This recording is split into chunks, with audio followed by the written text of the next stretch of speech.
NEP രാഷ്ട്രീയമായി ഞങ്ങൾ അംഗീകരിക്കുന്നില്ല. NEP കൊണ്ടുവന്നതിന് പിന്നിൽ വളരെ കൃത്യമായ ലക്ഷ്യമുണ്ട്. ആ ലക്ഷ്യം എന്ന് പറഞ്ഞെന്താ? നേരത്തെ വിദ്യാഭ്യാസം സംസ്ഥാനത്തിന്റെ പട്ടികയിലായിരുന്നു. പിന്നീട് കോൺഗ്രസ് ആണെന്ന് തോന്നുന്നു അത് കൺകറന്റ് ലിസ്റ്റിലേക്ക് മാറ്റി. ഇപ്പൊ പൂർണ്ണമായിട്ടും കേന്ദ്ര പട്ടികയിലേക്ക് പെടുത്താൻ വേണ്ടി നോക്കുകയാണ്. ഇപ്പൊ കേന്ദ്ര പട്ടികയിലേക്ക് പെടുത്തിയിട്ട് സിലബസിനകത്തും എല്ലാ കാര്യത്തിനകത്തും അവർക്ക് ഇടപെടണം എന്ന് അതിയായ ആഗ്രഹമുണ്ട്. ആ ആഗ്രഹമാണ് ഇന്ന് സുരേന്ദ്രൻ പറഞ്ഞത്. ആ ആഗ്രഹത്തിന്റെ തുടർച്ചയാണ് ഇപ്പോൾ ഈ ചർച്ചയിൽ പങ്കെടുക്കുന്ന BJP പ്രതിനിധിയും പറയുന്നത്. കാരണം അവർക്ക് അങ്ങനെയെല്ലാമുള്ള ആഗ്രഹങ്ങളും പദ്ധതികളും ഉണ്ട്. പക്ഷേ ഈ PM-ശ്രീ പദ്ധതിയിൽ ഒപ്പുവെച്ചത് മൂലം ഇപ്പൊ തന്നെ അതിവിടെ ശ്യാംരാജ് തുടക്കത്തിൽ ഇത് പഠിക്കട്ടെ എന്ന് പറയുമ്പോൾ അത് ഇനി എന്താണ് പഠിപ്പിക്കാൻ പോകുന്നത് എന്ന് നിങ്ങളാണോ തീരുമാനിക്കുന്നത് എന്ന് രാഷ്ട്രീയ ചോദ്യം ചോദിക്കാനുള്ള ബാധ്യത എനിക്കുണ്ട്.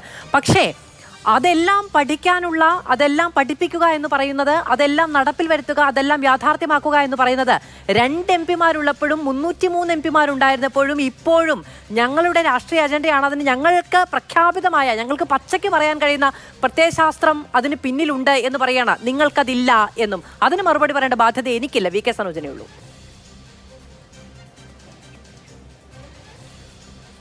അല്ല, RSSന് ഇന്ത്യയിൽ പല കാര്യങ്ങൾ സംബന്ധിച്ചും ഒരു പദ്ധതിയുണ്ട്. അവർ നേരത്തെ പറഞ്ഞത്, ഇന്ത്യയുടെ സ്വാതന്ത്ര്യ സമരം നടക്കുമ്പോൾ അവർ പറഞ്ഞത് ഈ ബ്രിട്ടീഷുകാർക്കെതിരായിട്ട് സമരം നടത്തിയിട്ട് ചെറുപ്പക്കാരുടെ ഊർജ്ജം നഷ്ടപ്പെടുത്തരുത്. അവരുടെ ലക്ഷ്യം എന്ന് പറയുന്നത് ആഭ്യന്തര ശത്രുക്കളായിട്ടുള്ള ഇസ്ലാമുകൾക്കെതിരായിട്ട്, ക്രിസ്ത്യാനികൾക്കെതിരായിട്ട്, കമ്മ്യൂണിസ്റ്റുകാർക്കെതിരായിട്ട് യുദ്ധം നയിക്കണം എന്നാണ്. ഇവരിപ്പോൾ ഈ പറയുന്ന സവർക്കർ എന്ന് പറയുന്ന ഇവരുടെ ഒരു മുൻ നേതാവ് ജയിലിൽ കിടന്നപ്പോൾ ബ്രിട്ടീഷ് രാജ്ഞിക്ക് കത്തെഴുതിക്കൊണ്ട് പറഞ്ഞത്, എന്നെ ഇപ്പോൾ തുറന്നു വിട്ടു കഴിഞ്ഞാൽ എൻ്റെ പിന്നിൽ അണിനിരന്നിട്ടുള്ള ലക്ഷക്കണക്കിന് ചെറുപ്പക്കാരുടെ പിന്തുണ ബ്രിട്ടീഷ് രാജ്ഞിക്ക് അനുകൂലമായി ഞാൻ മാറ്റിയെടുക്കും എന്നാണ്. എന്താ ഇവരുടെ താല്പര്യം? സാമ്രാജ്യത്വ വിരുദ്ധമായിട്ടുള്ള ആശയം ഉണ്ടായിട്ടില്ല, ബ്രിട്ടീഷ് വിരുദ്ധമായിട്ടുള്ള കാര്യങ്ങളല്ല. ഇവർക്ക് ഒരു മതരാഷ്ട്രം സ്ഥാപിക്കലാണ് ഇവരുടെ ലക്ഷ്യം. ആ ലക്ഷ്യത്തിന് വേണ്ടിയിട്ട് അവർ പല സ്വപ്നങ്ങളും കാണുന്നുണ്ട്, പല കാര്യങ്ങളും അവർ നടപ്പാക്കാൻ ഇടപെടൽ നടത്തുന്നുണ്ട്. പക്ഷേ അങ്ങനെ കേരളത്തിൽ ലക്ഷ്യം വെച്ച് വന്ന ഘട്ടത്തിലെല്ലാം കേരളത്തിലെ ജനങ്ങൾ ഒറ്റക്കെട്ടായി പുറങ്കാലുകൊണ്ട് ചവിട്ടി തോട്ടിലെറിഞ്ഞ ചരിത്രം മാത്രമേ നമുക്ക് കാണാൻ വേണ്ടി കഴിയൂ. അപ്പോൾ അതിൻ്റെ പക പോക്കാൻ വേണ്ടിയിട്ടാണ് കേരള സ്റ്റോറി എന്ന സിനിമ എടുത്തിട്ട് കേരളം ആകെ ഒരു മോശം പ്രദേശമാണ് എന്നവർ രാജ്യവ്യാപകമായി ലോകവ്യാപകമായി പ്രചരിപ്പിക്കുന്നത്. നമ്മൾ അതിനേക്ക് അതിജീവിച്ചുകൊണ്ടിരിക്കുകയാണല്ലോ. പല കാര്യങ്ങളും അവരിങ്ങനെ പറഞ്ഞുകൊണ്ടേയിരിക്കും. അതൊന്നും ഇവിടെ നടപ്പാവില്ല. കേരളത്തിൽ ഞാൻ വെല്ലുവിളിച്ച് പറയാം, അതൊന്നും നടപ്പാവില്ല. അവരുടെ ദിവാസ്വപ്നമാണ്. എന്ത് നടപ്പാവും? അങ്ങനെ എന്ത് നടപ്പാവും? അതിനകത്ത് കൃത്യമായ ഉടമ്പടിയിൽ കൃത്യമായ കാര്യങ്ങൾ പറയുന്നുണ്ടല്ലോ. സംസ്ഥാനത്തെ സിലബസിനകത്ത് ഇടപെടാനുള്ള വ്യവസ്ഥ അതിനകത്തുണ്ടോ? അങ്ങനെയാണെങ്കിൽ ഞാൻ പറഞ്ഞല്ലോ, ഉന്നത വിദ്യാഭ്യാസ മേഖലയിൽ കേന്ദ്രാവിഷ്കൃത പദ്ധതി നടപ്പാക്കിയല്ലോ, PM ഉഷ പദ്ധതി നടപ്പാക്കിയല്ലോ. 9 വിഷയത്തിന്റെ മാതൃകാ പാഠ്യപദ്ധതി ഇങ്ങോട്ട് അയച്ചു. കേന്ദ്ര ഗവൺമെന്റ് ഇങ്ങോട്ട് അയച്ച പാഠ്യപദ്ധതി 9 വിഷയത്തിൽ അയച്ചിരിക്കുന്നു.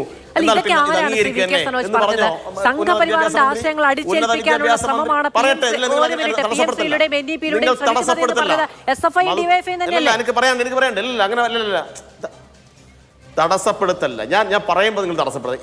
ഇപ്പൊ ഇവിടെ ഉന്നയിക്കുന്ന ആരോപണം എന്താണ്? ഈ പദ്ധതിയിൽ ഒപ്പുവെച്ച വഴി കേരളത്തിൽ സിലബസിനകത്ത് ആരെക്കുറിച്ച് പഠിപ്പിക്കും? ഈ BJP നേതാവ് നേരത്തെ പറഞ്ഞ അവരുടെ ആചാര്യന്മാരെ കുറിച്ച് പഠിപ്പിക്കുമെന്നല്ലേ? അത് നടക്കില്ല എന്നാ ഞാൻ പറഞ്ഞത്.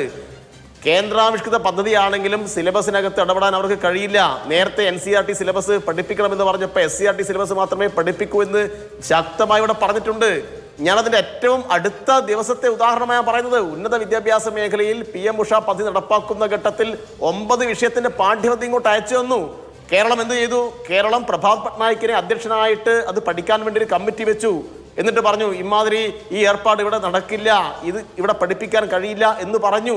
അത് പറയാനുള്ള ധൈര്യം ഞങ്ങൾ കാണിച്ചിട്ടുണ്ട്.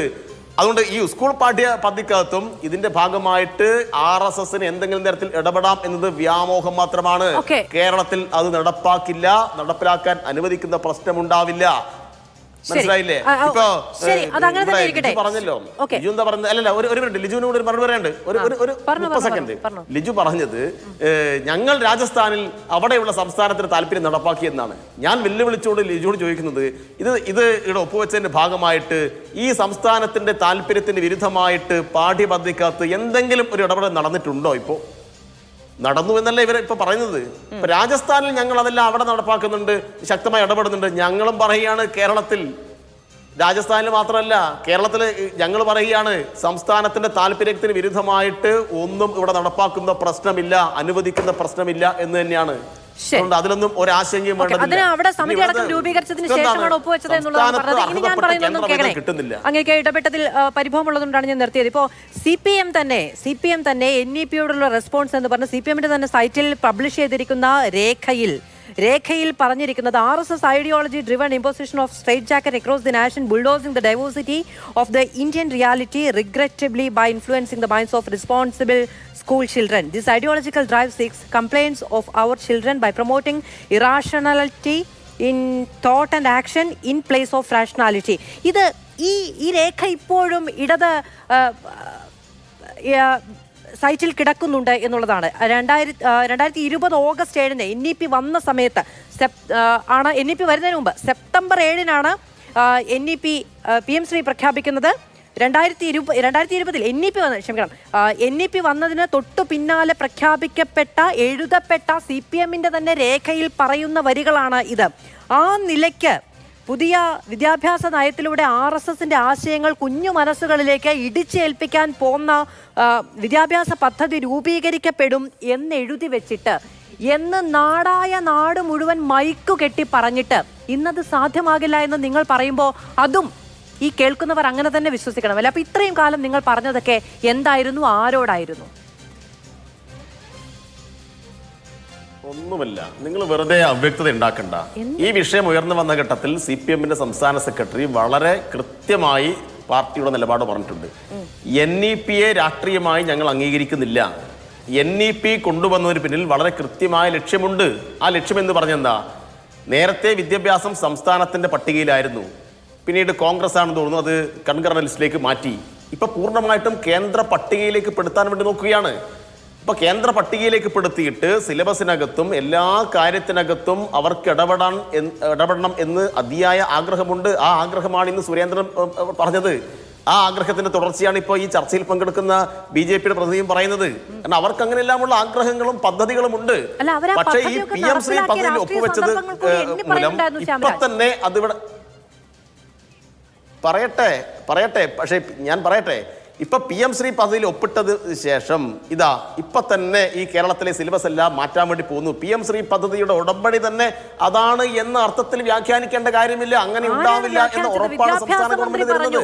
വിദ്യാഭ്യാസ മന്ത്രി സംസാരിച്ചപ്പോൾ പറഞ്ഞത് എന്താണ്? NEP-യിൽ ഒപ്പുവെക്കുന്നതും PM-ശ്രീയിൽ ഒപ്പുവെക്കുന്നതും ഒരുപോലെയാണ്. SFIയുടെ സംസ്ഥാന അധ്യക്ഷൻ PS സഞ്ജീവ് ഇതിനു മുൻപ് പറഞ്ഞത് എന്താണ്? NEP-യിൽ ഒപ്പുവെക്കുന്നതും PM-ശ്രീയിൽ ഒപ്പുവെക്കുന്നതും ഒന്നു തന്നെയാണ്.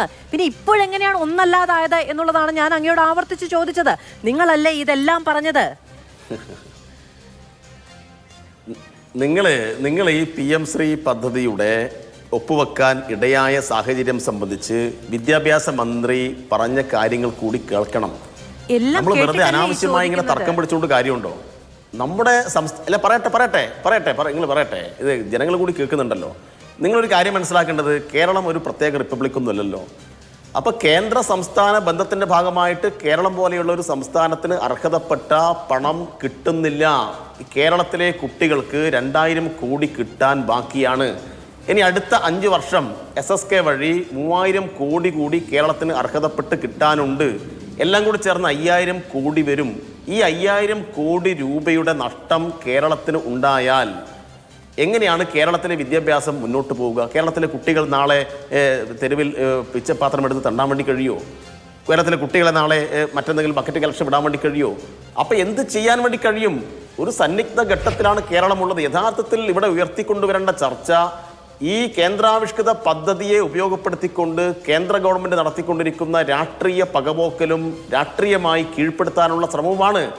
അത് കേന്ദ്ര സംസ്ഥാന ബന്ധത്തിനകത്തുണ്ടാക്കുന്ന പ്രശ്നങ്ങൾ സംബന്ധിച്ചാണ് രാഷ്ട്രീയമായി ഇവിടെ ചർച്ച ഉയർത്തിക്കൊണ്ടുവരേണ്ടത്. കിട്ടിയ അവസരമായിട്ട് ഇടതുപക്ഷത്തിന്റെ കഥ ഇതാ കഴിച്ചേക്കാം എന്ന മട്ടിൽ ഇതിനെ കൊണ്ടുപോകുന്നതിന് രാഷ്ട്രീയത്തോട് ചർച്ച ചെയ്യണം. CPIയുടെ വിയോജിപ്പൊക്കെ വരുന്നതിന് മുമ്പേ മാതൃഭൂമി ന്യൂസ് ഞാൻ തന്നെ ഈ വിഷയം എടുത്ത് ഇതൊരു ബ്രാൻഡിംഗ് ശ്രീയോ എന്ന തലക്കെട്ടിൽ ആ വിഷയം ചർച്ച ചെയ്തിട്ടുള്ളതാണ്. പിന്നീട് ആ വിഷയം ചർച്ച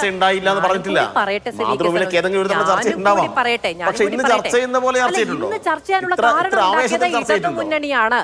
ആവേശം ഒന്ന് ആ ചർച്ച കൂടി കണ്ടതിന് ശേഷം അളന്നു നോക്കിയാൽ മതി.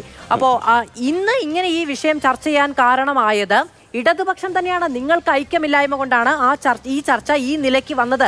നിങ്ങൾക്ക് കേന്ദ്രത്തിനെതിരെ ഒരുമിച്ച് പോരാടാൻ കഴിയാതെ പോയതാണ് ഇവിടുത്തെ പ്രശ്നം. ഒരു കാര്യം ചെയ്യാം, നല്ലൊരു ബാക്ക്ഗ്രൗണ്ട് മ്യൂസിക് എടുത്തിട്ട് ഈ നാട് വേറെയല്ല കേട്ടോ എന്ന് പറഞ്ഞിട്ട് അതുകൂടി പ്രചരിപ്പിക്കാം നമുക്ക്.